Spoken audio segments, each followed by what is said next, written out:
जय श्री राधे कृष्णा मित्रों, अकेला प्राणी मोटिवेशनल चैनल में आपका स्वागत है।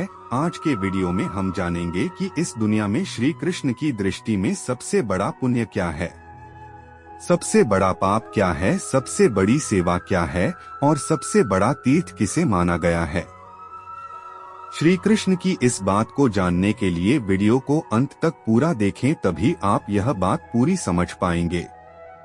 इसलिए अगले 60 से 65 मिनट तक आपको मेरे एक एक शब्द को ध्यान से सुनना व समझना पड़ेगा और वीडियो को अंत तक बिना स्किप किए देखना होगा। तो चलिए बिना समय बर्बाद करते हुए बढ़ते हैं इतिहास के सबसे बड़े ज्ञान के खजाने की ओर और गीता के ज्ञान की गंगा में डुबकी लगाते हैं। आपने वो कहावत तो सुनी ही होगी, दुख में सुमिरन सब करे, सुख में करे न कोई। जो सुख में सुमिरन करे तो दुहक काहे को होय। दुहक के समय सभी भगवान को याद करते हैं, पर सुख में कोई नहीं करता। यदि सुख में भी भगवान को याद किया जाए तो दुहक हो ही क्यों। हम भगवान को तभी याद करते हैं जब हम दुखी या परेशान होते हैं। जब हम सुखी होते हैं तब हम भगवान को भूल जाते हैं। जब हम बीमार होते हैं या हम किसी दुर्घटना का सामना करते हैं, जब आर्थिक तंगी से जूझ रहे होते हैं, तब हम भगवान को मदद के लिए पुकारते हैं। ज्यादातर इस प्रकार की परिस्थितियों में ही हम भगवान को याद करते हैं। प्रार्थना करते समय हम भगवान के साथ सौदेबाजी भी करते हैं। हम कहते हैं कि हे प्रभु, अगर आप मेरी मनोकामना पूरी करेंगे तो मैं आपके लिए यह करूंगा। आप मुझे वह दे दो तो मैं आपके ये करूंगा या वो करूंगा। क्या परमात्मा को वास्तव में हमसे कुछ चाहिए? भगवान से अपनी प्रार्थनाओं को पूरा करवाने के लिए हम उनसे सौदेबाजी न करें, क्योंकि भगवान हमसे इस भौतिक दुनिया का कुछ नहीं चाहते हैं। भगवान हमसे केवल प्रेम चाहते हैं। प्रभु चाहते हैं कि हम उनसे प्रेम करें, हमारे अंदर उन्हें जानने और पाने का प्रयास करें। इसलिए सबसे पहले हमें अपने अंदर भगवान को पाने के लिए सच्ची लगन को जगाना है। अगर हम इसे अपने जीवन में धारण कर लें तो हम भगवान की खुशी को ग्रहण कर पाएंगे। भगवान को प्रसन्न करने का यही सर्वश्रेष्ठ तरीका है। श्री कृष्ण ही हमारे माता पिता, हमारे प्रियतम और सच्चे मित्र हैं। माता पिता, प्रियतम और मित्र के प्रति हमारे प्रेम का इजहार किसी भौतिक उपहार का मोहताज नहीं होता। वे केवल हमारा सच्चा प्रेम ही पाकर प्रसन्न होते हैं। प्रेम ही एकमात्र भाषा है जो हमारे दिल से दूसरे के दिलों तक बहुत जल्दी पहुंच जाती है। हम किस प्रकार श्री कृष्ण के प्रति अपना प्रेम दर्शा सकते हैं? ध्यान अभ्यास से हम हमारी आत्मा को परमात्मा के साथ मिलाने में मदद करता है। ध्यान और अभ्यास में बैठना एक संकेत है कि हम भगवान से प्रेम करते हैं और भगवान से मिलना चाहते हैं। ध्यान व अभ्यास में सिर्फ 5 मिनट बैठना ही पर्याप्त नहीं है। जब हम रोजाना लगन और उत्साह से भगवान को पाने के लिए ध्यान अभ्यास करते हैं, तब भगवान देखते हैं कि हम उनसे मिलना चाहते हैं। संत महापुरुष प्रतिदिन दिन का 10वां हिस्सा हमें ध्यान अभ्यास में देने की हिदायत देते हैं। जब हम सच्ची लगन के साथ ध्यान अभ्यास में बैठते हैं, तब हमें भगवान की दया और मदद अवश्य मिलती है, जिससे हम अपने लक्ष्य तक बड़ी तेजी से पहुंच सकते हैं। भगवान के प्रति प्रेम दर्शाने का दूसरा तरीका है निष्काम सेवा। सारी सृष्टि भगवान की ही संतान है। जब हम बिना स्वार्थ से दूसरों की सेवा करते हैं तो भी हम भगवान की सेवा करते हैं। माता पिता तभी खुश होते हैं जब लोग उनके बच्चों की मदद करते हैं। जब हम किसी भी प्रकार से भगवान के बच्चों की मदद करते हैं तो भगवान प्रसन्न होते हैं।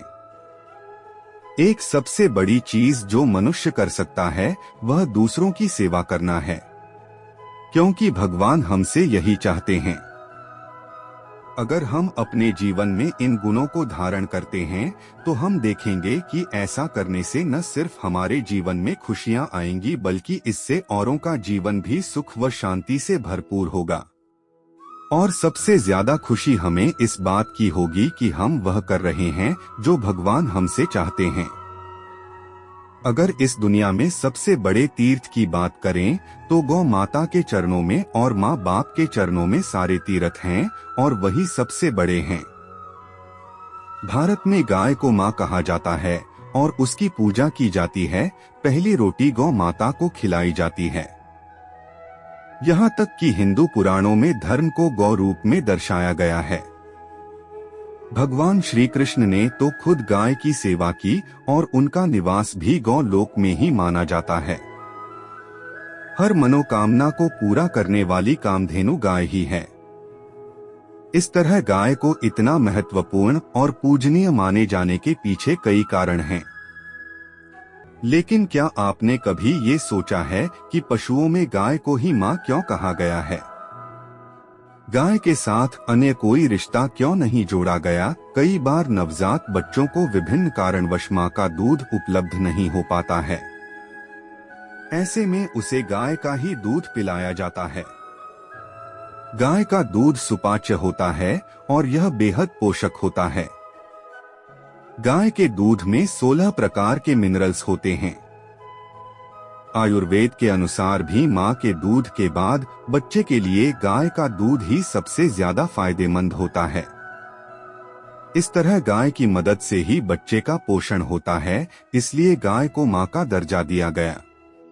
शास्त्रों के अनुसार जब ब्रह्मा जी सृष्टि की रचना कर रहे थे तो उन्होंने धरती पर सबसे पहले गाय को ही भेजा था। साथ ही गाय का दूध ही वो चीज होती है जो नवजात बच्चे को पिलाया जा सकता है। इसके अलावा सभी जानवरों में केवल गाय ही ऐसी जानवर है जो मां शब्द का उच्चारण करती है। इसलिए यह भी माना जाता है कि मां शब्द की उत्पत्ति भी गौवंश से हुई है। हिंदू धर्म शास्त्रों के अनुसार गौ माता की पूजा करने से मनोवांछित फल की प्राप्ति होती है। घर में सुख समृद्धि आती है। जिन घरों में गाय रहती है वहां हमेशा सुख शांति रहती है। गाय की सेवा करने को श्रेष्ठ कार्य माना गया है। साथ ही रोजाना पहली रोटी गाय को खिलाने से अपार सुख समृद्धि मिलती है। सारे देवी देवता कृपा करते हैं। इतना ही नहीं, भविष्य पुराण के अनुसार गाय के सींग में तीनों लोकों के देवी देवता विराजमान रहते हैं। गाय के गोबर में लक्ष्मी, गोमूत्र में भवानी, चरणों के अग्रभाग में आकाश, रंभाने की आवाज में प्रजापति और थनों में समुद्र प्रतिष्ठित है। कहते हैं कि जो मनुष्य सुबह स्नान करके गौ स्पर्श करता है वह समस्त पापों से मुक्त हो जाता है। संसार के सबसे प्राचीन ग्रंथ वेद है और वेदों में भी गाय की महत्ता और उसके अंग प्रत्यंग में दिव्य शक्तियां होने का वर्णन मिलता है। मान्यता है कि गौ के पैरों में लगी हुई मिट्टी का तिलक करने से तीर्थ स्नान का पुण्य मिलता है। यानी सनातन धर्म में गाय को दूध देने वाला एक निरीह पशु न मानकर सदा से ही उसे देवताओं की प्रतिनिधि माना गया है। ये बात मैं आपको एक कहानी के माध्यम से समझाने का प्रयास करता हूँ। बहुत पुरानी बात है। एक राज्य में दिलीप नामक राजा राज्य करता था और वह राजा निसंतान था, अर्थात उसकी कोई संतान नहीं थी। एक दिन दुखी होकर राजा अपने गुरु वशिष्ठ के पास गया और उनसे अपनी व्यथा कही। गुरु ने कहा कि तुमसे एक अपराध हुआ है, इसीलिए तुम्हें पुत्र नहीं हो पा रहा है। तुम्हारा अपराध है कि तुम एक बार देव और दानवों के युद्ध में देवताओं की मदद करके वापस लौट रहे थे। रास्ते में देवताओं को भी भोग और मोक्ष देने वाली कामधेनु एक विशाल वट वृक्ष के नीचे आराम कर रही थी और अन्य कई गौ माता चारा चर रही थीं।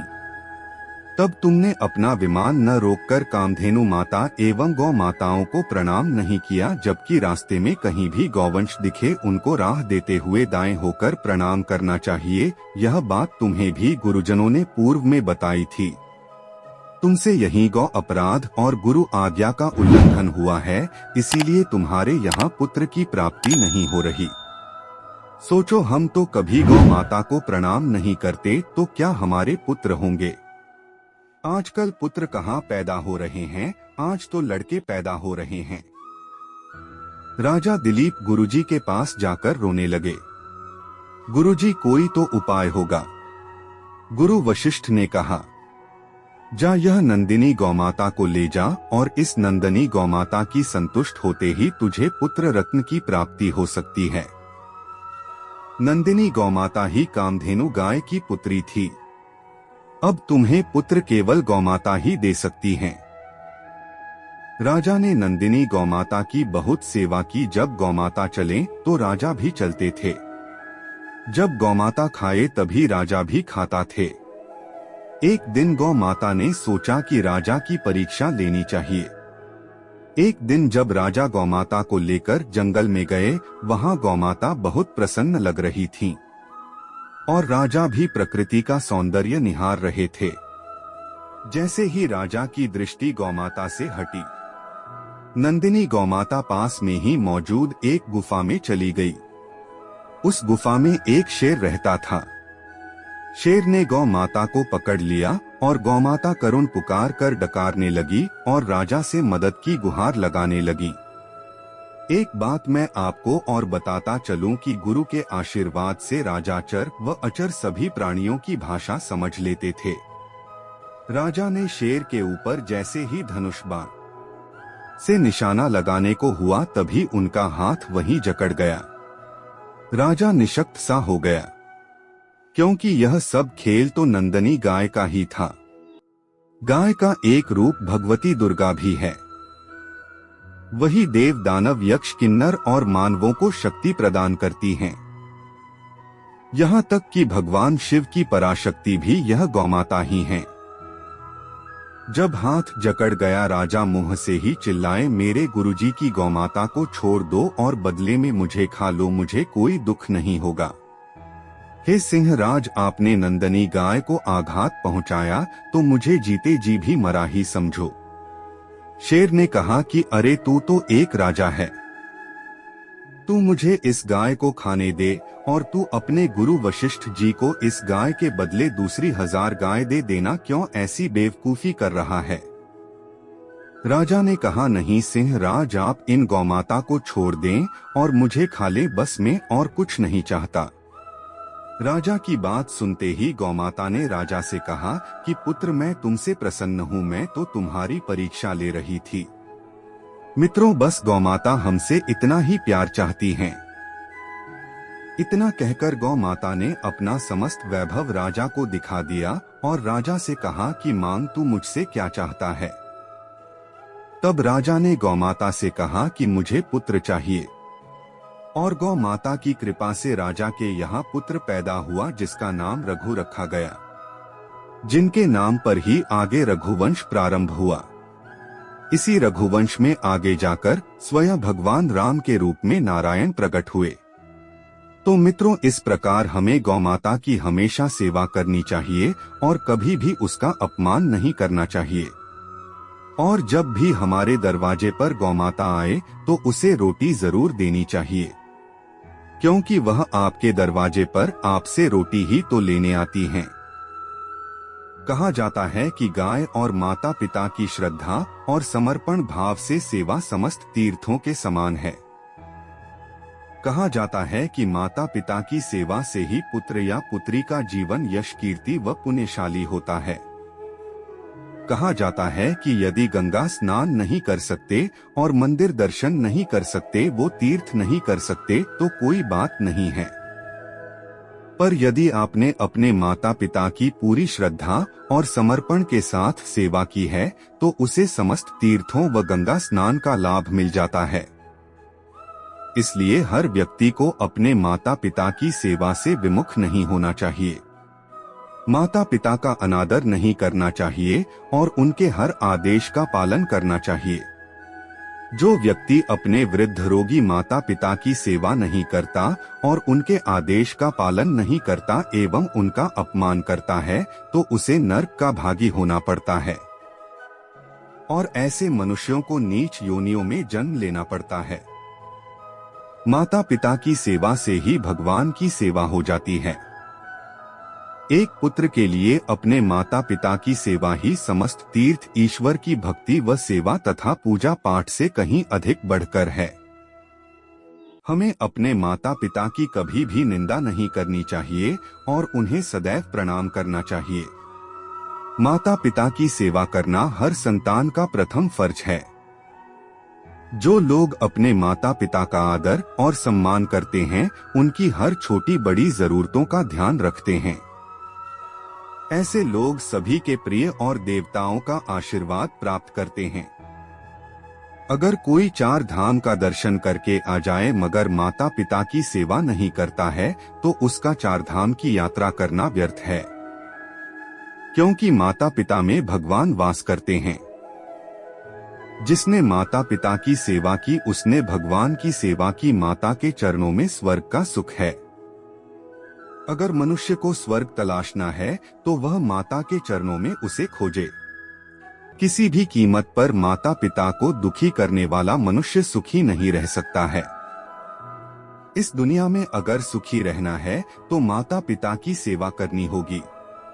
श्री कृष्ण ने कहा है कि मनुष्य में कभी भी अहम का भाव नहीं आना चाहिए। अहंकारी व्यक्ति को खुद याद नहीं रहता है कि वह क्या कर रहा है। अच्छे बुरे का निर्णय ले पाना भी उसके लिए संभव नहीं हो पाता है। मनुष्य कितना भी धनवान और वैभवशाली हो जाए, लेकिन उसे एक सामान्य मनुष्य की तरह जीवन जीना चाहिए। भगवान राम समर्थ होते हुए भी एक आम व्यक्ति की तरह दूसरों के प्रति सेवा का भाव रखते थे, इसलिए उन्हें पुरुषोत्तम राम की संज्ञा दी गई थी। जिस दिन मनुष्य अहंकार को त्याग देगा, उसी दिन वह महान बन जाएगा। माता पिता की सेवा सबसे बड़ा पुण्य होता है। माता पिता संसार में प्रत्यक्ष देवता हैं, इनकी सेवा ही सबसे बड़ा भजन है।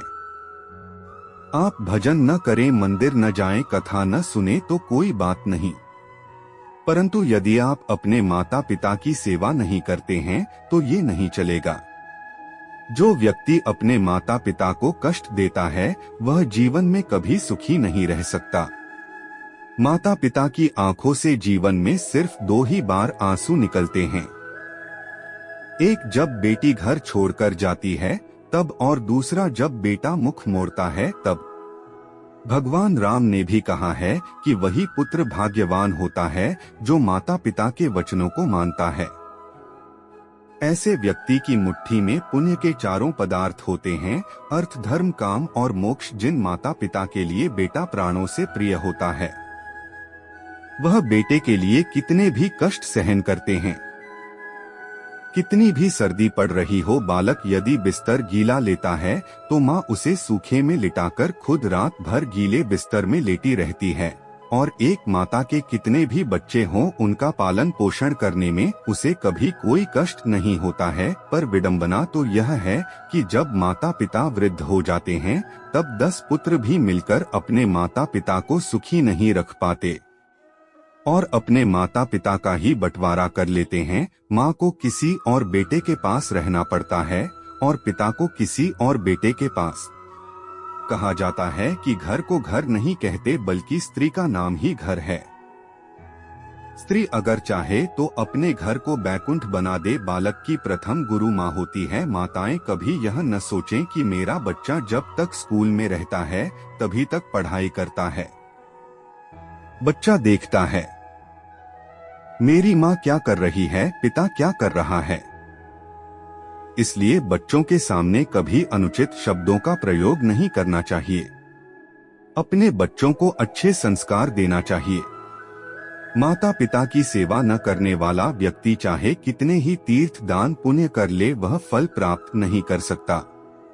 गणेश जी माता पिता की पूजा से ही प्रथम पूज्य सर्वश्रेष्ठ हुए। आज के समय में लोग माता पिता से अलग रहना पसंद करते हैं, उनका ध्यान नहीं रखते हैं। आज के माता पिता अपने बच्चों से ही दुखी हैं। जब तक हम माता पिता के उपकार को नहीं समझते, तब तक कोई सुख प्राप्त नहीं कर सकते हैं। इसलिए सभी बच्चों को चाहिए कि वह अपने माता पिता की सेवा करें। इस संसार में अलग अलग तरीके के लोग होते हैं। कुछ लोग बुरे होते हैं जो जिंदगी भर पाप ही करते रहते हैं, तो वहीं कुछ लोग बहुत अच्छे होते हैं जो कि कभी भी पाप करने के बारे में सोचते तक नहीं हैं और अच्छे कर्म ही करते हैं। श्री कृष्ण ने गीता में कहा था कि संसार का सबसे बड़ा महापाप किसी औरत की इज्जत से खिलवाड़ करना है। जो व्यक्ति किसी औरत की इज्जत के साथ खेलता है वह इस दुनिया का सबसे बड़ा पाप करता है। नारी शक्ति ऐसी शक्ति है जिसका अंदाजा लगाना बहुत ही मुश्किल है। नारी को संसार में सबसे ज्यादा पूजनीय माना गया है। नारी का अपमान पूरे ब्रह्मांड को बर्बाद कर देने के बराबर होता है। संसार में नारी हर रूप में अपने बच्चे का पालन पोषण करती है, जिसे हम प्यार की भाषा में माँ कहते हैं। यही नारी अलग अलग रूप में ममता का सागर होती है। वह कभी माँ, कभी पत्नी, कभी बहन, हर रूप में केवल स्नेह और ममता ही बांटती है। घर ग्रंथ में कहा गया है कि नारी का सम्मान करना चाहिए, अन्यथा नारी को कष्ट देने वाला व्यक्ति पता नहीं कितने पापों का भोगी बनता है। मनुस्मृति में कहा गया है कि यत्र नार्यस्तु पूजन्ते रमन्ते तत्र देवता, अर्थात जहाँ नारी की पूजा की जाती है, उसका सम्मान किया जाता है, वहाँ देवताओं का वास होता है। और जहाँ नारी की पूजा, सत्कार, मान सम्मान तथा आदर नहीं होता, वहाँ समस्त पुण्य कर्म निष्फल हो जाते हैं। इसका अर्थ यह भी है कि जिस समाज में नारी का सम्मान व आदर नहीं होता, जहां नारियों के अपमान पर तिरस्कार, बलात्कार आदि किसी भी तरह से नारी का उत्पीड़न होता है, वहां देवता नहीं अपितु अज्ञानी, मूर्ख, राक्षस व राक्षसी प्रवृत्ति के लोगों का निवास होता है। वहीं जो भी मनुष्य नारी का उत्पीड़न करते हैं, उन्हें जन्म जन्मांतर तक इसकी सजा भुगतनी पड़ती है। दुनिया के किसी भी धर्म एवं धर्म ग्रंथों में जीव हत्या करने का अधिकार किसी को नहीं दिया गया। जीव को जन्म देना और उसकी मौत होना ईश्वरीय कार्य बताए गए हैं। अजन्मे शिशु को चाहे वह कन्या हो अथवा पुत्र गर्भ में ही समाप्त कर देना जघन्य अपराध भी है और धर्मानुसार महापाप भी है।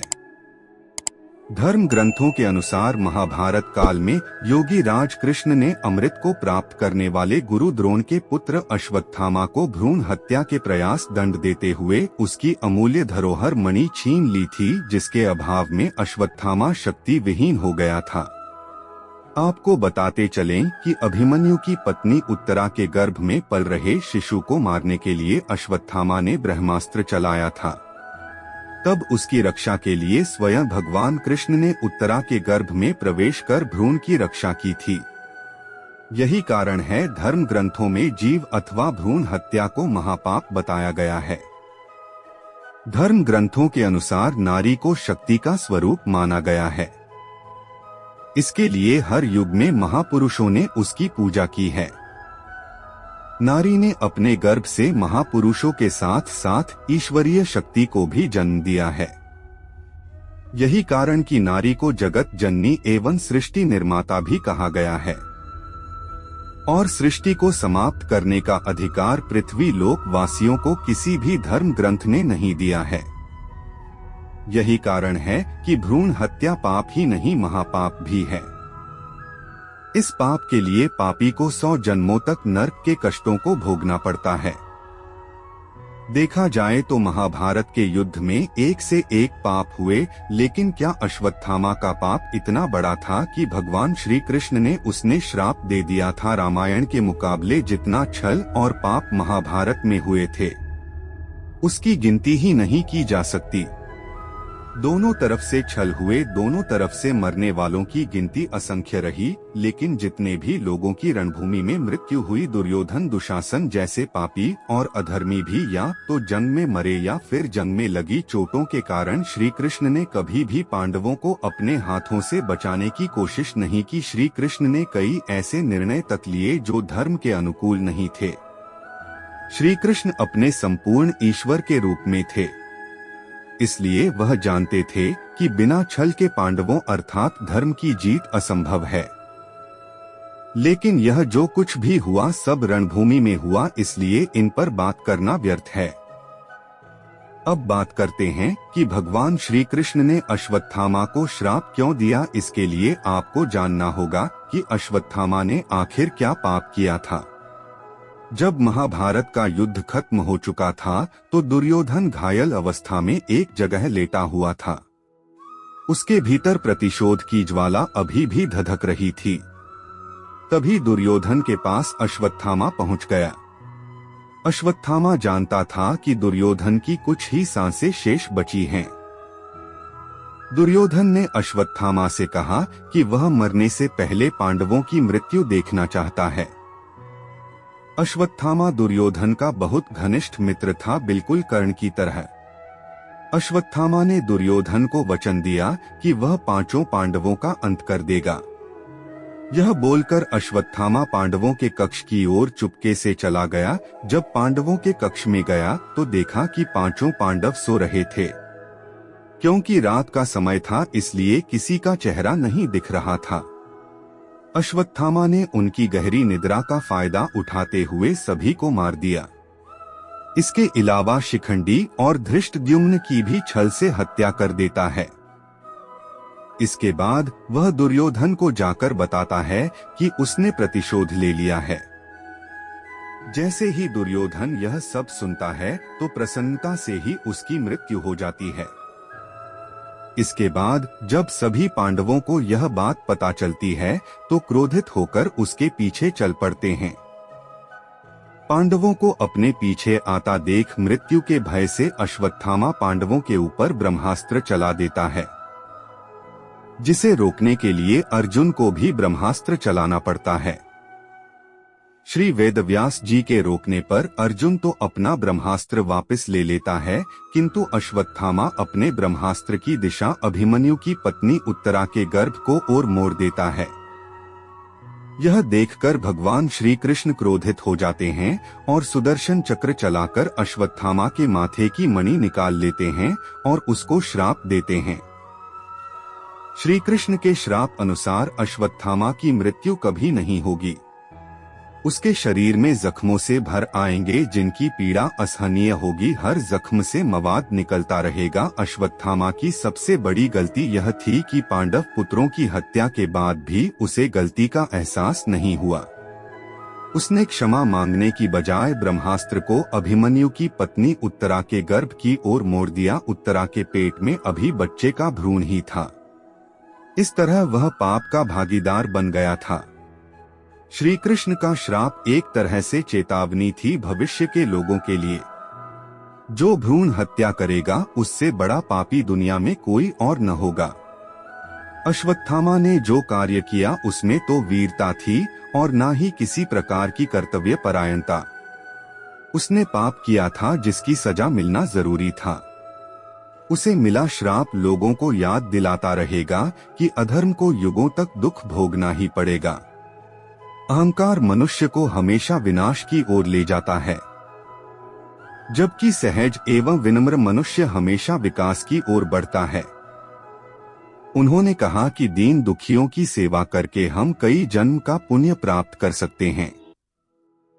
मनुष्य को हमेशा अपने मन में सेवा का भाव रखना चाहिए। मित्रों, श्री कृष्ण कहते हैं कि व्यर्थ की चिंता क्यों करते हो और व्यर्थ में ही डरते हो। तुम्हें कौन मार सकता है? आत्मा न पैदा होती है न ही मरती है। जो हुआ वह अच्छा हुआ, जो हो रहा है वह भी अच्छा ही है, जो होगा वह भी अच्छा ही होगा। जो बीत गया उसका तुम पछतावा न करो और भविष्य की चिंता भी न करो। अभी तो वर्तमान चल रहा है। इस युद्ध में तुम्हारा क्या गया जो तुम रो रहे हो? तुम क्या लेकर आए थे जो खो दिया तुमने? क्या तुमने पैदा किया था? तुम न कुछ लेकर आए थे न कुछ लेकर जाओगे। जो कुछ लिया था वह यहीं से लिया था, जो दिया यहीं पर दिया। जो कुछ भी तुम्हें मिला वह भगवान से मिला। जो तुमने दिया वह भी भगवान को ही दिया। तुम खाली हाथ ही यहाँ पर आए थे, खाली हाथ ही जाओगे। जो आज तुम्हारे पास है वह कल किसी और के पास होगा, परसों किसी और के पास होगा। तुम इसे ही सत्य समझकर खुश रहो। बस यही बात उन्हें अंदर से खुश कर सकती है। परिवर्तन ही तो संसार का नियम है। जिसे तुम मृत्यु समझते हो वही तो एक नया जीवन है। इस संसार में तुम एक ही क्षण में अरबों के स्वामी बन जाते हो तो वहीं दूसरे पल दरिद्र बन जाते हो, मेरा तेरा, छोटा बड़ा, अपना पराया। इन सब चीजों को अपने मन से निकाल दो तो फिर सब कुछ तुम्हारा है। तुम इन सब के हो, यह शरीर भी तुम्हारा नहीं है, ना ही तुम इस शरीर के हो। यह शरीर अग्नि, जल, वायु, पृथ्वी, आकाश, इन सब पंच तत्वों से मिलकर बना है। आखिर में इन सब में ही मिल जाएगा, लेकिन यह आत्मा स्थिर है। तुम्हें अपने आप को भगवान के सहारे छोड़ देना चाहिए। तुम्हारे लिए यही सबसे उत्तम उपाय है जो उनके सहारे को जानता है। वह भय, चिंता, शोक से दूर और मुक्त हो जाता है। कई बार ऐसा भी होता है कि हमें अपनी समस्या का समाधान नहीं मिल पाता और हम विपत्ति के समय बहुत ही परेशान हो जाते हैं। कई लोग तो अपने क्रोध से अपना आपा खो बैठते हैं या फिर अपनी समस्या से विचलित होकर भाग जाते हैं। ऐसे में गीता में दिए उपदेश हमारे जीवन की सारी समस्याओं को चुटकी में हल कर सकते हैं और हमें अपना जीवन जीने के लिए बेहतर अवसर प्रदान करती है। साथ ही अपने जीवन में सफल होने की प्रेरणा भी देती है। महाभारत के युद्ध के प्रारंभ होने से पहले श्री कृष्ण ने अर्जुन को गीता का उपदेश दिया था, जिसे सुनकर अर्जुन को ज्ञान की प्राप्ति हुई थी। गीता के उपदेश केवल अर्जुन के लिए ही नहीं थे, बल्कि यह संपूर्ण मानव जाति के लिए थे। भगवद गीता में भगवान श्री कृष्ण ने मानव शरीर की तुलना एक कपड़े के टुकड़े से की है। मतलब मनुष्य शरीर एक ऐसा कपड़ा है जिसे आत्मा अपने हर जन्म में बदलती रहती है। इसका मतलब मनुष्य का शरीर आत्मा के लिए एक अस्थायी वस्त्र की तरह है, जिसे उसे अपने हर जन्म में बदलना होता है। गीता का यह उपदेश हमें यह सिखाता है कि हमें मनुष्य की आत्मा से प्यार करना चाहिए। उनकी पहचान उनकी आत्मा से करनी चाहिए। हमें मनुष्य के शरीर से आकर्षित नहीं होना चाहिए। मनुष्य के अंतर्मन को समझना ही उचित होता है। जो लोग मनुष्य के शरीर से ही केवल प्यार करते हैं, ऐसे लोगों के लिए गीता का उपदेश बहुत कुछ सिखाने वाला साबित हो सकते हैं। गीता के उपदेश में भगवान श्री कृष्ण ने यह बताया है कि इंसान को जन्म मरण के चक्र के बारे में जान लेना चाहिए, क्योंकि मनुष्य के जीवन का एकमात्र सच जो है वह मृत्यु है। क्योंकि जिस भी इंसान ने इस दुनिया में जन्म लिया है उसे एक न एक दिन इस संसार को छोड़कर जाना ही पड़ेगा, और यही इस दुनिया का अटल सत्य है। लेकिन इस बात से भी नकारा नहीं जा सकता कि हर इंसान अपनी मौत से भयभीत रहता है। इसलिए मनुष्य को जीवन की अटल सच्चाई को जान लेना चाहिए और अपनी वर्तमान की खुशियां को भी बर्बाद नहीं करना चाहिए। भगवान श्री कृष्ण ने बताया है कि क्रोध से मनुष्य को भ्रम पैदा होता है और भ्रम में वह अपनी बुद्धि का विनाश कर बैठता है। क्रोध में जब मनुष्य की बुद्धि काम नहीं करती है तब मनुष्य की तर्क वितर्क करने की क्षमता नष्ट हो जाती है और वहीं से व्यक्ति का विनाश प्रारंभ हो जाता है। इसी तरह हर व्यक्ति को अपने गुस्से पर काबू करना सीखना चाहिए। मनुष्य गुस्से में कई बार ऐसा काम कर देता है जिससे उसको बाद में जाकर हानि का सामना करना पड़ता है। वहीं अगर मनुष्य अपने क्रोध पर काबू नहीं कर पाता है तब वह कोई गलत कदम उठा बैठता है। जब भी मनुष्य के मन में क्रोध की भावना उत्पन्न होती है तब मनुष्य का मस्तिष्क काम करना बंद कर देता है और वह सही गलत का उचित फैसला नहीं ले पाता। इसलिए हमेशा मनुष्य को अपने क्रोध को काबू में रखना चाहिए और अपने मन को शांत रखना चाहिए, क्योंकि गुस्से में लिया गया फैसला आपको गहरी क्षति पहुंचा सकता है।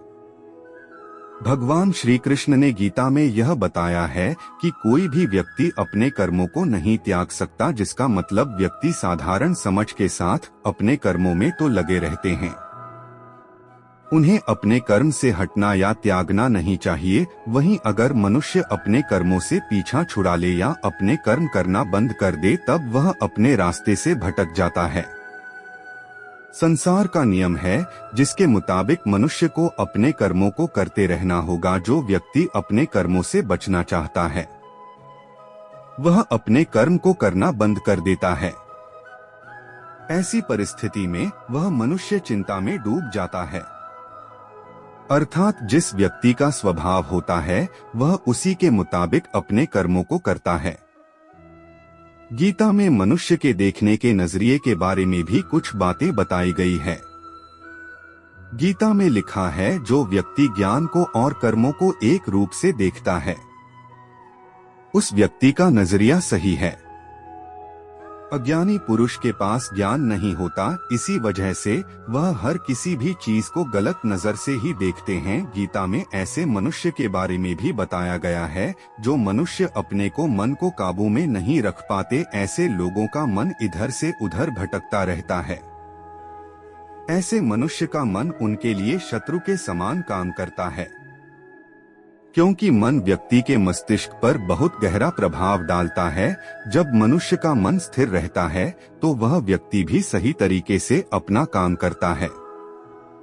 गीता के साथ में यह भी बताया गया है कि मनुष्य को सबसे पहले खुद का आकलन करना चाहिए, अर्थात खुद के बारे में जान लेना चाहिए। खुद की काबिलियत और क्षमता को जानना ही मनुष्य को आत्मज्ञान की प्राप्ति करा सकता है। जब तक मनुष्य खुद के बारे में जान नहीं लेता तब तक उस मनुष्य का उद्धार नहीं हो सकता। श्री भगवत गीता में श्री कृष्ण ने यह भी बताया है कि हर एक मनुष्य को अपने आप पर पूरा पूरा भरोसा करना चाहिए, क्योंकि जो लोग खुद पर विश्वास करते हैं वह अवश्य ही सफलता प्राप्त करते हैं। ऐसा भी बताया जाता है कि जो व्यक्ति जैसा विश्वास करता है आखिर में वैसा ही बन जाता है। जो मनुष्य अपना कर्म नहीं करते हैं और पहले से ही अपने कर्म के परिणाम के बारे में सोचने लगते हैं, ऐसे लोगों के लिए गीता बहुत ही सीख देने वाली साबित हो सकती है। श्री कृष्ण ने इस उपदेश में यह बताया है कि मनुष्य को कर्मों को करते रहना चाहिए और यह नहीं सोचना चाहिए कि इस कर्म का क्या परिणाम उनको प्राप्त होगा, क्योंकि कर्म का फल तो हर एक इंसान को मिलता ही है। इसलिए मनुष्य को चिंता न करके अपने कर्मों पर ध्यान देना चाहिए। मनुष्य के जीवन में सुख दुख दोनों ही स्थिति का अनुभव होता रहता है। सुख की स्थिति में मनुष्य ज्यादा ही प्रसन्न हो जाता है तो वहीं दुख की स्थिति में मनुष्य निराशा महसूस करता है। इसलिए सुख और दुख दोनों ही स्थिति में मनुष्य को अपने मन पर काबू रखकर उसे स्थिर रखना ही योग कहलाता है। जब कोई भी मनुष्य सांसारिक इच्छाओं को त्याग करके फल की चिंता न करके अपने कर्मों को करता है तो उस स्थिति में मनुष्य योग में स्थित कहलाता है। जो मनुष्य अपने मन को काबू में कर लेता है तो मनुष्य का मन ही उसका सच्चा मित्र बन जाता है। लेकिन जो मनुष्य अपने मन को काबू में नहीं कर पाता उसके लिए उसका मन ही उसका सबसे बड़ा दुश्मन साबित होता है। जो मनुष्य अपने मन पर विजय प्राप्त कर लेता है तो उसको परमात्मा की प्राप्ति हो जाती है। इसका मतलब जिस भी मनुष्य को ज्ञान की प्राप्ति हो जाती है उसके लिए सुख दुख सर्दी गर्मी और मान अपमान सब एक समान हो जाता है। गीता के उपदेशों को जो भी व्यक्ति सच्चे मन से जीवन में आत्मसार कर लेता है तो वह मनुष्य अवश्य ही सफलता प्राप्त करता है। जो लोग पूरे विश्वास के साथ अपने लक्ष्य को पाने के लिए कोशिश करते रहते हैं वह निश्चित अपने लक्ष्य को पा ही लेते हैं। इसके लिए किसी भी मनुष्य को अपने लक्ष्य को पाने के लिए लगातार निरंतर कोशिश करते रहना चाहिए। श्री कृष्ण ने हमें यह समझाया है कि मनुष्य को तनाव और चिंता से दूर ही रहना चाहिए, तभी हम सफलता प्राप्त कर सकते हैं। क्योंकि मनुष्य की सफलता में तनाव एक बाधा की तरह बीच में आता है। श्री भगवत गीता में भगवान श्री कृष्ण ने अपने इस उपदेश में ऐसा बताया है कि मनुष्य को अपने कामों को प्रथम प्राथमिकता देनी चाहिए। सबसे पहले अपने जरूरी काम को पूरा करें, उसके बाद ही किसी और के काम को करें। अन्यथा दूसरों का काम पूरा करने के चक्कर में वह मनुष्य अवश्य ही अपना काम पूरा नहीं कर पाता है। श्री कृष्ण ने कहा है कि संसार में एक ही भगवान के अनेक स्वरूप है और संसार में लोग भगवान के अलग अलग स्वरूपों की पूजा करते हैं क्योंकि वह उनकी अलग अलग शक्तियों पर भरोसा करते हैं। लेकिन मनुष्य को यह बात का भी ज्ञान होना चाहिए कि मैं ही परब्रह्म हूँ और ये सब मेरे ही स्वरूप हैं। मनुष्य कभी पीपल के रूप में पूजा करते हैं तो कोई पहाड़ के रूप में। भगवान अनगिनत है जिनका कोई अंत नहीं है। लेकिन मनुष्य अपनी अपनी आस्था के अनुसार अपने देवी देवताओं की पूजा करते हैं। लेकिन सत्य यह है कि सारे देवी देवता मेरे ही अलग अलग स्वरूप हैं। श्री कृष्ण ने कहा कि जो मनुष्य सच्चे मन से मेरी पूजा आराधना करते हैं तो उन लोगों को अवश्य ही सिद्धि की प्राप्ति होती है। श्री कृष्ण कहते हैं कि जो मनुष्य अपने शरीर की सभी इंद्रियों पर काबू पा लेता है और सुख और दुख सभी परिस्थितियों में समान भाव से रहता है और संसार के सभी प्राणियों के हित में लगा रहता है, ऐसे मनुष्य के ऊपर ईश्वर की कृपा हमेशा बनी रहती है। जो मनुष्य अपने सभी काम मन लगाकर करते हैं और वह छोटे से छोटे कार्यों में भी खुशी ढूंढ ही लेते हैं, वह लोग निश्चित ही अंत में सफलता प्राप्त करते हैं। वहीं दूसरी तरफ ऐसे मनुष्य भी होते हैं जो अपने काम को बस एक बोझ समझकर बस पूरा कर देना चाहते हैं और अपने किसी भी काम को सही ढंग से पूरा नहीं करते हैं, तो ऐसे मनुष्य हमेशा ही अपने जीवन में पीछे रह जाते हैं। श्री कृष्ण ने यह भी बताया है, मनुष्य के लिए किसी भी चीज की अति हानिकारक साबित हो सकती है। जीवन में संतुलन बनाए रखना बहुत जरूरी है। जब तक मनुष्य अपने जीवन में संतुलन नहीं बनाएगा, तब तक मनुष्य अपने जीवन को खुशी से व्यतीत नहीं कर सकता। इसीलिए मनुष्य को अपने जीवन में किसी भी चीज की अति करने से बचना चाहिए और जीवन में संतुलन बनाकर रखना चाहिए। श्री कृष्ण ने गीता सार के माध्यम से एक बहुत ही ज्ञान की बात कही है। जो मनुष्य बहुत मतलबी होते हैं और उनको बस अपने मतलब से ही मतलब होता है और वह अपना मतलब पूरा करने के लिए कुछ भी कर सकते हैं, उन लोगों का कभी भी भला नहीं होता। आपको यह बात भी बता दें, मनुष्य का स्वार्थ उसे अन्य लोगों से दूर ले जाकर उसे नकारात्मक स्थिति की ओर ले जाता है, जिससे वह व्यक्ति संसार में अकेला रह जाता है। वहीं गीता में यह भी कहा गया है कि एक स्वार्थी व्यक्ति शीशे पर फैली धूल की तरह होता है, जिसकी वजह से व्यक्ति अपना सही प्रतिबिंब कभी देख नहीं पाता। इसलिए किसी भी व्यक्ति को अगर अपना जीवन खुशी पूर्वक व्यतीत करना हो तो अपने स्वार्थ को कभी भी अपने पास नहीं आने दें, क्योंकि एक स्वार्थी मनुष्य दोस्ती में भी अपना स्वार्थ निकालने की कोशिश करता रहता है। इसलिए मनुष्य को अपने साथ साथ अन्य लोगों की भलाई के बारे में भी सोचना चाहिए, तभी वह मनुष्य एक सफल और सुखपूर्वक अपना जीवन व्यतीत कर सकता है। ईश्वर हमेशा ही अपने भक्तों का साथ देते हैं। जो मनुष्य इस प्रभावशाली सत्य को मान लेता है तो उसका जीवन पूरी तरह से बदल जाता है, क्योंकि संसार का निर्माण भगवान ने ही किया है और वही इस पूरे संसार को चला रहे हैं। इंसान तो बस एक कठपुतली है जो भगवान के इशारों पर चल रही है। इसलिए मनुष्य को कभी भी अपने भविष्य और वर्तमान की चिंता नहीं करनी चाहिए, क्योंकि भगवान उनकी हर एक विकट परिस्थिति में उनका साथ देते हैं और हमें मुश्किल से बाहर निकाल लेते हैं। इसलिए हम सबको ईश्वर पर सदैव भरोसा रखना चाहिए, क्योंकि भगवान जो भी करते हैं वह अच्छे के लिए ही करते हैं। हमारे साथ जो भी होता है भले ही वह हमें उस समय बुरा लगे, लेकिन आगामी समय में उसके अच्छे परिणाम मिलते हैं। भगवान श्री राम को वनवास मिला था, जिसे उन्होंने स्वीकार किया और संपूर्ण मानव जाति को रावण के अत्याचारों से मुक्त किया था। इसलिए भगवान जो भी करते हैं वह अच्छे के लिए होता है। जब भगवान श्री राम को वनवास मिला था, उस समय सभी अयोध्या वासियों की आंखों में आंसू थे और वे इसके लिए माता कैकेयी और उनके भाई भरत को दोषी मान रहे थे। लेकिन यह विधाता का लेख था कि वे वनवास जाएं और वहां सीता हरण हो, जिसके बाद भगवान श्री राम रावण के अत्याचारों से संपूर्ण मानव जाति को मुक्त कर सभी का कल्याण करें। इसलिए जब भी बुरा समय आए तो उसे ईश्वर की इच्छा मानकर स्वीकार करें और यदि अच्छा समय आए तो उसमें भी भगवान स्मरण करते रहें। भगवद गीता में बताया गया है कि जो लोग सदैव ही हर एक परिस्थिति में संदेह करते हैं, ऐसे लोगों के बारे में श्री कृष्ण ने कहा है कि पूर्ण सत्य की खोज या हमेशा संदेह करना मनुष्य के दुख का कारण बनता है।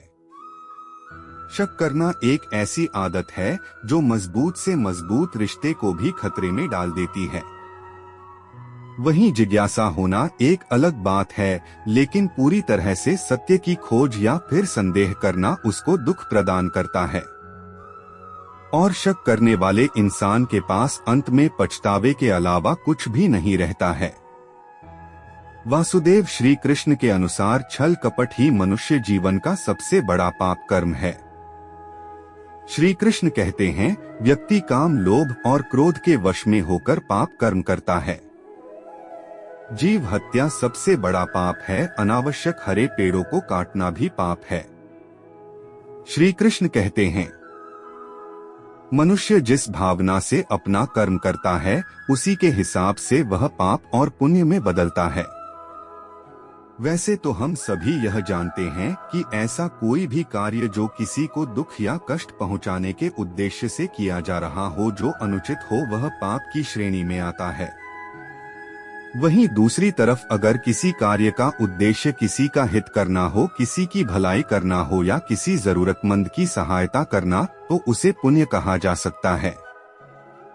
लालच और कुछ नहीं बल्कि उसकी तीव्र इच्छा का ही परिणाम है, जबकि क्रोध एक तरह की कुंठित इच्छा है। इसलिए श्री कृष्ण वासना या तीव्र इच्छा को ही सभी बुराइयों जड़ बताते हैं। जब अर्जुन युद्ध के पहले ही घबरा गया था और उसे लग रहा था कि वह कोई बड़ा पाप करने जा रहा है, तब श्री कृष्ण ने उसे गीता सार सुनाते हुए पाप और पुण्य की व्याख्या से परिचित करवाया था। श्री कृष्ण के अनुसार अपने कर्तव्य पथ से भागना और दूसरों की निजता का हनन करना ही पाप है और अपने कर्तव्यों का पालन संपूर्ण निष्ठा और ईमानदारी से करना ही पुण्य है। हिंसा, चोरी, चुगलखोरी, निष्ठुर भाषण, झूठा व्यवहार, भेद युक्त बातों से दिल दुखाना, नास्तिकता और अवैध आचरण, यह सब पाप कर्म के प्रकार हैं। शरीर, वाणी और मन से छोड़ देना ही उचित है। कृष्ण कहते हैं कि हे अर्जुन, जैसे सूर्योदय होते ही रात का अंधकार नष्ट हो जाता है, वैसे ही ज्ञान का प्रकाश अज्ञान के अंधकार को नष्ट कर देता है। फिर मनुष्य परमात्मा की तरफ जाने वाले रास्ते से कभी नहीं भटकता। ज्ञान का साक्षात्कार होने के कारण यह बात मनुष्य के समझ में आ जाती है कि कैसे एक ही कर्म पाप और वही कर्म पुण्य कैसे होता है। अर्जुन असमंजस की स्थिति में आकर कहते हैं, हे केशव, एक ही कर्म पाप और पुण्य कैसे हो सकता है? तब श्री कृष्ण अर्जुन से कहते हैं, मान लो एक मनुष्य किसी कमजोर बूढ़े मनुष्य का धन लूटने के लिए उसकी हत्या कर देता है, तो वह क्या है? अर्जुन कहते हैं कि यह तो पाप है। और यदि एक दुष्ट मनुष्य किसी अबला स्त्री के सम्मान का हनन कर रहा हो, तो उस अबला की रक्षा के लिए यदि किसी ने उस दुष्ट की हत्या कर दी तो वह क्या होगा? अर्जुन कहते हैं, यह तो स्पष्ट है कि किसी असहाय स्त्री की रक्षा करना पुण्य ही होगा। यह सुनकर श्री कृष्ण कहते हैं, तुमने स्वयं ही अपने प्रश्न का उत्तर दे दिया है पार्थ। इसको और अधिक समझाते हुए श्री कृष्ण कह रहे हैं कि यहाँ पर कर्म तो वही रहा, किसी की हत्या करना, परंतु उस कर्म के पीछे भावना क्या है, करने वाले की मंशा क्या है। इसी फर्क के वजह से ही एक ही कर्म पाप भी हो सकता है और पुण्य भी हो सकता है। श्री कृष्ण अर्जुन से कहते हैं, मनुष्य जिस भावना से अपना कर्म करता है, उसी के हिसाब से वह पाप और पुण्य में बदलता है। कर्म के इस ज्ञान के द्वारा मनुष्य को कर्म, अकर्म और विकर्म का अर्थ पता चल जाता है। श्री कृष्ण के अनुसार मनुष्य धरती पर रहकर जो भी अच्छे या बुरे कर्म करता है, उन सभी कर्मों का लेखा जोखा मृत्यु के बाद किया जाता है। उसके अनुसार ही उसे सजा और पुनर्जन्म मिलता है। ईश्वर की दृष्टि में जो आपके अच्छे कर्म होते हैं उसे पुण्य कहा जाता है, और जो बुरे कर्म होते हैं उन्हें पाप कहा जाता है। श्री कृष्ण कहते हैं कि यदि कोई मनुष्य धर्म और मर्यादा की रक्षा के लिए क्रोध करे तो वह क्रोध भी पुण्य बन जाता है। वहीं दूसरी ओर यदि किसी की सहनशीलता धर्म और मर्यादा को न बचा पाए तो वह पाप का भागी होता है। किसी भूखे को भोजन कराना चाहे, वह मनुष्य हो या जानवर, अपने सच्चे हृदय से उनको भोजन कराना यह पहला सबसे बड़ा पुण्य है। निराश्रित मनुष्य या जानवरों को आश्रय देना यह दूसरा सबसे बड़ा पुण्य है। यदि आपके पास न तो भोजन है और न ही धन है किसी को दान करने के लिए, तो आप अपनी निर्दोष वाणी से, अपने मधुर शब्दों से अन्य के दुखों को सुख में परिवर्तित कर सकते हैं, अर्थात उन्हें सुख पहुंचा सकते हैं। मित्रों, मैं फिर से आपको एक छोटी सी कहानी सुनाता हूँ। बहुत पुरानी बात है। एक राजा बहुत बड़ा प्रजापालक था। वह हमेशा प्रजा के हित में प्रयत्नशील रहता था। वह इतना कर्मठ और नेक दिल इंसान था कि अपना सुख, ऐशो आराम सब छोड़कर सारा समय जन कल्याण में ही लगा देता था। यहाँ तक कि जो मोक्ष का साधन है अर्थात भगवत भजन, उसके लिए भी बहुत समय नहीं निकाल पाता था। एक सुबह राजा वन की तरफ भ्रमण करने के लिए जा रहा था कि उसे एक देव के दर्शन हुए। राजा ने देव को प्रणाम करते हुए उनका अभिनंदन किया और देव के हाथों में एक लंबी चौड़ी पुस्तक देखकर उनसे पूछा, महाराज, आपके हाथ में यह क्या है? देव बोले, राजन, यह हमारा बही खाता है जिसमें सभी भजन करने वालों के नाम हैं। राजा ने निराशा युक्त भाव से कहा, कृपया देखिए तो इस किताब में कहीं मेरा नाम भी है या नहीं। देव महाराज किताब का एक एक पृष्ठ उलटने लगे, परंतु राजा का नाम कहीं भी नजर नहीं आया। राजा ने देव को चिंतित देखकर कहा, महाराज, आप चिंतित न हो, आपके ढूंढने में कोई भी कमी नहीं है। वास्तव में यह मेरा दुर्भाग्य है कि मैं भजन कीर्तन के लिए समय नहीं निकाल पाता और इसीलिए मेरा नाम यहाँ नहीं है। उस दिन राजा के मन में आत्मग्लानि से उत्पन्न हुई, लेकिन इसके बावजूद उन्होंने इसे नजरअंदाज कर दिया और वापस परोपकार की भावना लिए दूसरों की सेवा करने में लग गए। कुछ दिन बाद राजा फिर सुबह वन की तरफ टहलने के लिए निकले तो उन्हें वही देव महाराज के फिर दर्शन हुए। इस बार भी उनके हाथ में एक पुस्तक थी।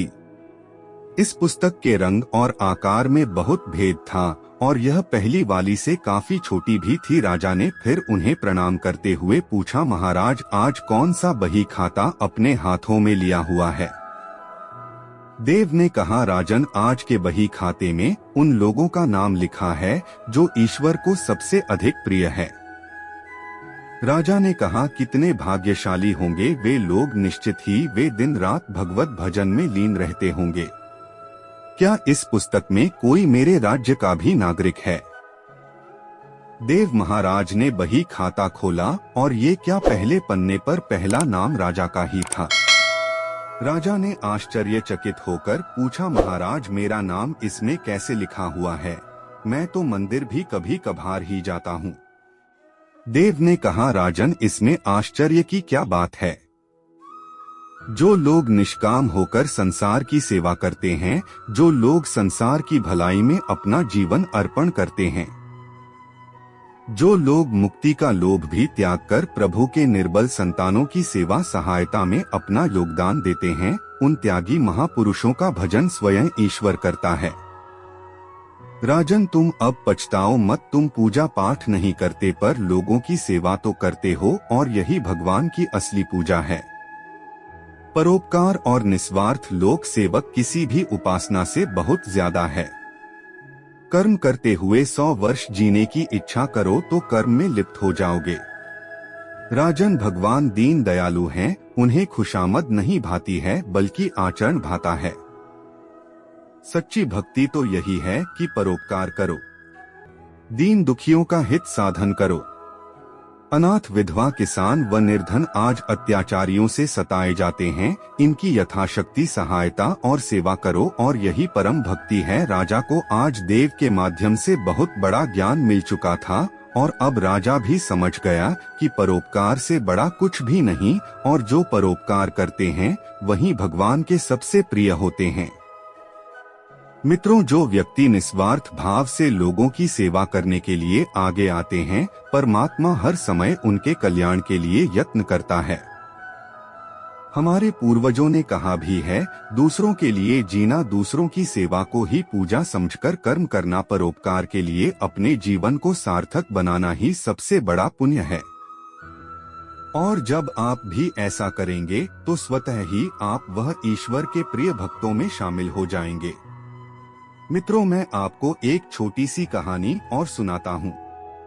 एक समय की बात है, एक नगर में एक सौमित्य नाम का राजा राज्य करता था। किसी दूसरे देश से एक युवक राजा से मिलने के आया। वह युवक राजा से मिलने की बहुत कोशिश कर रहा था, लेकिन फिर भी उसकी मुलाकात राजा से नहीं हो पा रही थी। जो कुछ वह अपने साथ लाया था वह सब समाप्त हो गया। एक दिन राजा शिकार खेलने के लिए जंगल में गया, तक वह युवक भी उसके पीछे पीछे चल दिया। चलते चलते राजा जंगल में पहुंचा। वहां उसके सैनिक सब पीछे ही रह गए। राजा के साथ अकेला वह युवक ही रह गया। युवक ने राजा को रोका। राजा ने उसकी ओर देखा और पूछा, तुम इतना कमजोर और लाचार क्यों हो? युवक ने कहा, इसमें मेरे कर्म का दोष है। मैं जिस राजा के पास रहता हूँ वह हजारों को पालता है, पर उसकी निगाह मेरी ओर नहीं जाती है। राजन, 6 बातें आदमी को हल्का करती है। ओछे नर की प्रीति, बिना कारण हंसी स्त्री से विवाद, असज्जन स्वामी की सेवा, गधे की सवारी और बिना संस्कृत की भाषा। और राजन, ये 5 चीजें आदमी के पैदा होते ही विधाता उसके भाग्य में लिख देता है, आयु, कर्म, धन, विद्या और यश। राजन, जब तक आदमी का पुण्य उदय रहता है तब तक उसके बहुत से दास रहते हैं। जब पुण्य घट जाता है तो भाई भी बैरी हो जाते हैं। पर एक बात है, स्वामी की सेवा अकारथ नहीं जाती, कभी न कभी फल मिल ही जाता है। यह सुन राजा के मन पर उसका बड़ा असर हुआ। कुछ समय घूमने के बाद वे दोनों अपने नगर में लौट आए। राजा ने उसे अपने यहाँ नौकरी पर रख लिया। उसे अच्छे अच्छे कपड़े और गहने लिए। एक दिन युवक किसी काम से कहीं गया तो रास्ते में उसे देवी का मंदिर मिला। उसने अंदर जाकर देवी की पूजा की। जब वह बाहर निकला तो देखता है कि उसके पीछे एक सुंदर स्त्री चली आ रही है। युवक उसे देखते ही उसकी ओर आकर्षित हो गया। स्त्री ने कहा, पहले तुम कुंड में स्नान कर आओ, फिर तुम जो कहोगे वो मैं करूंगी। इतना सुनकर राजकुमार कपड़े उतारकर जैसे ही कुंड में घुसा और गोता लगाया कि अपने नगर में पहुंच गया। उसने राजा को सारा हाल कह सुनाया। राजा ने कहा, यह अचरज मुझे भी दिखाओ। दोनों घोड़ों पर सवार होकर देवी के मंदिर पर आए। अंदर जाकर दर्शन किए और जैसे ही बाहर निकले कि वह स्त्री प्रकट हो गई। राजा को देखते ही वह स्त्री बोली, महाराज, मैं आपके रूप पर मुग्ध हूँ। आप जो कहेंगे वही मैं करूंगी। राजा ने कहा, ऐसी बात है तो तू मेरे सेवक से विवाह कर ले। स्त्री बोली, यह नहीं हो सकता, मैं तो तुम्हें चाहती हूँ। राजा ने कहा, सुनो सज्जन, लोग जो कहते हैं उसे निभाते हैं।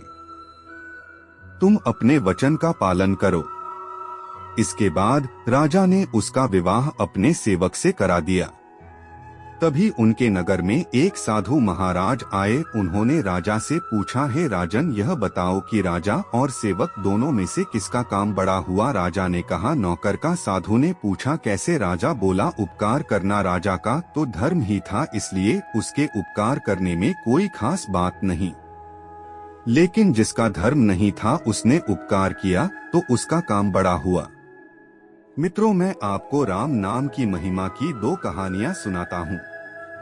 एक बार की बात है, श्री राम दरबार में हनुमान जी महाराज श्री राम जी की सेवा में इतने मगन हो गए कि गुरु वशिष्ठ के आने का उनको ध्यान ही नहीं रहा। सभी ने उठकर गुरुदेव का अभिवादन किया पर हनुमान जी नहीं कर पाए।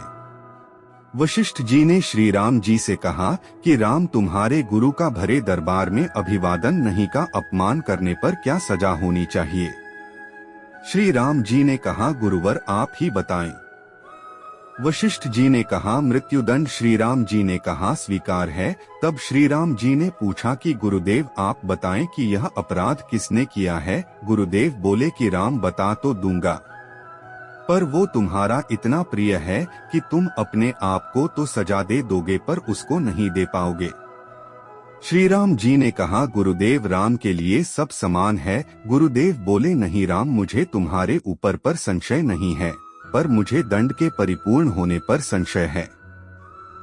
यदि तुम यह विश्वास दिलाते हो कि तुम स्वयं उसे मृत्युदंड अपने अमोघ बाण से दोगे तो ही मैं अपराधी का नाम और अपराध बताऊंगा। श्री राम जी ने पुनः अपना संकल्प व्यक्त कर दिया। तब वशिष्ठ जी ने बताया कि यह अपराध हनुमान जी ने किया है। हनुमान जी ने भी स्वीकार कर लिया। तब दरबार में राम जी ने घोषणा की कि कल सायंकाल सरयू के तट पर हनुमान जी को मैं स्वयं अपने अमोघ बाण से मृत्युदंड दूंगा। हनुमान जी के घर जाने पर उदासी की अवस्था में माता अंजनी ने देखा तो चकित रह गए कि मेरा लाल महावीर अतुलित बल का स्वामी ज्ञान का भंडार आज इस अवस्था में। माता ने बार बार पूछा पर जब हनुमान चुप रहे तो माता ने अपने दूध का वास्ता देकर पूछा। तब हनुमान जी ने बताया कि अनजाने में मुझसे यह अपराध हुआ है। माता, आप जानती हैं कि हनुमान को संपूर्ण ब्रह्मांड में कोई नहीं मार सकता, पर भगवान श्री राम के अमोघ बाण से भी कोई नहीं बच सकता। माता ने कहा कि हनुमान, मैंने भगवान शंकर से राम नाम का मंत्र प्राप्त किया था और तुम्हें भी जन्म के साथ ही यह नाम घुट्टी में पिलाया, जिसके प्रताप से तुमने बचपन में ही सूर्य को फल समझ मुख में ले लिया था। उस राम नाम के होते हुए हनुमान कोई भी तुम्हारा बाल भी बांका नहीं कर सकता, चाहे वह स्वयं राम ही क्यों ना हो। राम नाम की शक्ति के सामने राम की शक्ति और राम के अमोघ बाण की शक्तियां भी महत्वहीन हो जाएगी।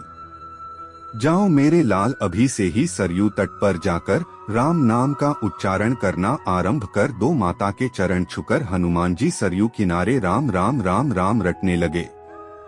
सायंकाल राम अपने संपूर्ण दरबार सहित सरयू तट आए। सबको कौतूहल था कि क्या राम हनुमान को सजा देंगे। और जब श्री राम ने बार बार अपने महान शक्तिधारी अमोघ बाण चलाए पर हनुमान जी के ऊपर उनका कोई असर नहीं हुआ, तो गुरु वशिष्ठ जी ने शंका जताई कि राम, तुम अपनी पूर्ण निष्ठा से बाणों का प्रयोग कर रहे हो। तब श्री राम ने कहा, हाँ गुरुदेव, मैं गुरु के प्रति अपराध की सजा देने को अपने बाण चला रहा हूँ। उसमें किसी भी प्रकार की चतुराई करके मैं कैसे वही अपराध कर सकता हूँ। गुरुदेव ने कहा कि तो फिर तुम्हारे बाण अपना कार्य क्यों नहीं कर रहे हैं। तब श्री राम ने कहा कि हे गुरुदेव, हनुमान राम राम राम की अखंड रट लगाए हुए हैं। मेरी शक्तियों का अस्तित्व राम नाम के प्रताप के समक्ष महत्वहीन हो रहा है, इसलिए मेरा कोई भी प्रयास सफल नहीं हो रहा है। आप ही बताएं गुरुदेव कि अब मैं क्या करूं। गुरुदेव ने कहा, हे राम, आज से मैं तुम्हारे साथ तुम्हारे दरबार को त्याग कर अपने आश्रम जा रहा हूँ। वहां जाकर राम नाम का निरंतर जाप करूंगा। जाते जाते गुरुदेव वशिष्ठ जी ने घोषणा की कि हे राम, मैं यह घोषणा कर रहा हूँ कि स्वयं राम से बड़ा राम का नाम है। राम नाम अमोघ शक्ति का सागर है। जो कोई जपेगा, लिखेगा, मनन करेगा, उसकी लोक कामना पूर्ति होते हुए भी वह मोक्ष का भागी होगा। मैंने सारे मंत्रों की शक्तियों को राम नाम के समक्ष न्यूनतम माना है। तभी से राम से बड़ा राम का नाम माना जाता है। वो पत्थर भी तैर जाते हैं जिन पर श्री राम का नाम लिखा रहता है। साथियों, एक बार की बात है, एक ब्राह्मण था। वो गोस्वामी तुलसीदास जी से बहुत नफरत करता था और वह उनकी इज्जत भी नहीं करता था। जब उसकी मृत्यु हो गई तो उसकी पत्नी उसके साथ सती होने के लिए जा रही थी। गोस्वामी श्री तुलसीदास जी अपनी कुटी के द्वार पर बैठे हुए भोजन कर रहे थे। उस ब्राह्मण की स्त्री ने उन्हें दूर से ही देखा तो फिर श्री चरणों में आकर उन्हें प्रणाम किया। श्री तुलसीदास जी ने उसे आशीर्वाद देते हुए कहा कि सौभाग्यवती हो। उस स्त्री ने कहा कि मेरे पति का देहांत हो गया है और मैं सती होने के लिए श्मशान घाट पर जा रही है। तब इस आशीर्वाद का क्या अर्थ होगा? गोस्वामी जी ने कहा कि अब तो मेरे मुख से आशीर्वाद निकल चुका है। यदि तुम और तुम्हारे परिवार के लोग भगवान श्री राम का भजन करें तो मैं तुम्हारे मृत पति को जीवित कर दूंगा। यदि काल सत्य है तो मेरे प्रभु काल के भी काल है, यह बात भी तो सत्य है। उस स्त्री ने अपने सभी कुटुंबियों को बुलाकर कहा कि यदि आप लोग सच्चे हृदय से श्री राम भक्ति करने की दृढ़ प्रतिज्ञा करें तो मेरे यह मृत पति जीवित हो जाएंगे। सभी ने गोस्वामी जी की बात को स्वीकार करते हुए श्री राम नाम का संकीर्तन प्रारंभ किया। तब गोस्वामी जी ने उसे सुंदर भक्तिमय जीवन दान दिया। श्री राम की कृपा से उस ब्राह्मण को जीवन दान मिल गया और इससे प्रभावित होकर उसके परिवार के लोग भगवत भक्त हो गए। मित्रों, भगवान श्री राम प्रभु के नाम की महिमा अपरंपार अनन्य है। प्रभु श्री राम का नाम जपने से सारे कष्ट दूर हो जाते हैं और पापी के सारे पापों से मुक्त हो जाते हैं।